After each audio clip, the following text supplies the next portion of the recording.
The Tempting Madness is so good, I kind of wish it started out as a novel. Hello, everyone. I'm author R.L. Raintree. This is Reels and Reads, where I give honest reviews and occasional spoilers. This Tempting Madness is a psychological thriller starring Simone Ashley that will keep you paranoid and guessing all the way through to the very end. This movie is perfectly paced, and it uses beautiful cinematography, imagery, and sound to keep us all paranoid and questioning reality, just like the characters themselves. Starting us off with a Hitchcockian opening where we see a woman falling to her death, or at least perceivably to her death, and it leaves us all wondering, just like the main characters, how did she come to fall in the first place? The cinematography uses an orange tone to create an alternate reality to where we don't know what's real and what isn't, what's the character's paranoia and what's ours, since this is quite a suspenseful thriller. And then they also use imagery to keep us unsettled, keep us from getting comfortable with what we're watching. Imagery like circles, imagery like murders, imagery like people doing things to you that you don't remember. It does a really good job of making us wonder what's real and what isn't. The sound may as well have been its own character. It is highly disturbing. It puts us in a situation that makes you cringe. We have jaws just crackling, the bone of someone's jaw crackling. We have teeth grinding. We have scars being picked at. There are certain sounds that just fully disturb us. And there's something going on in the score where it's I don't know how to describe it, but it's someone making sounds with their voice. Not quite singing, not quite sound effects, just somewhere in between. And it's really, really disturbing. It ventures a bit into body horror because of these near nauseating sounds. Again, the sound itself may as well have been its own character.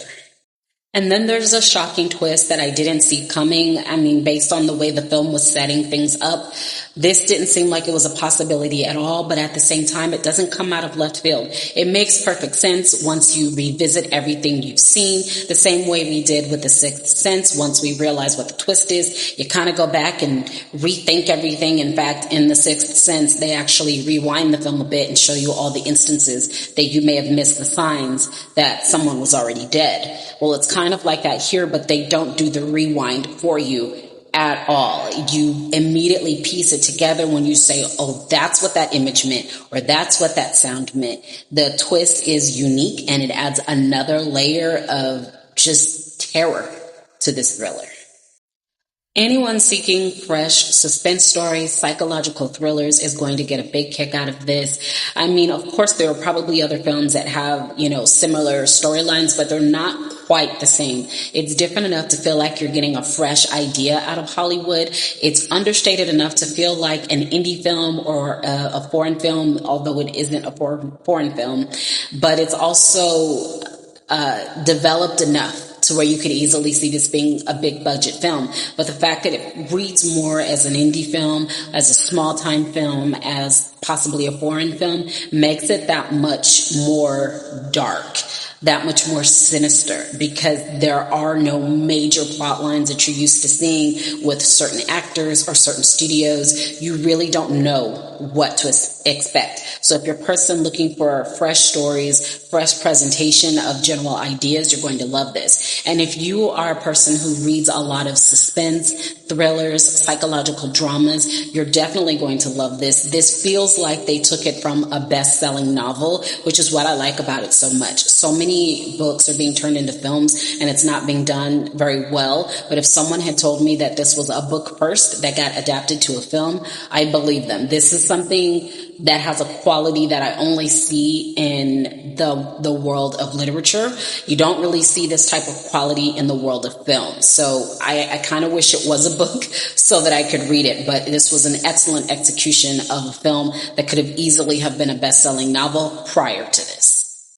I'm going to rate this film with 5 stars. The cinematography is absolutely beautiful. The acting is on point. The actors themselves are all beautiful. I mean, every single actor in this film is beautiful, including the little child in this. They're just gorgeous skin. They need to drop the skin line, but that's a little bit off topic. I'm giving it 5 stars because of the perfect pacing, the perfect tension, the suspense, even the twist at the end. It was so well done and yet so understated that it becomes a beautiful work of art that I would actually watch twice.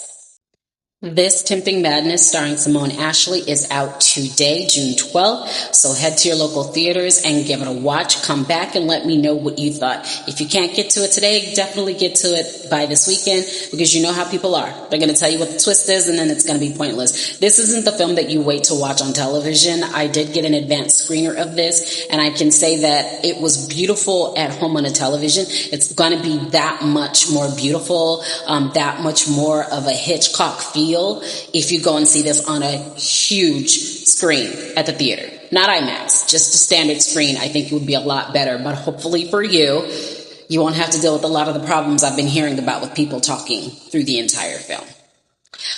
Once again, my name is author R.L. Raintree. This has been Reels and Reads, and thank you so much for watching.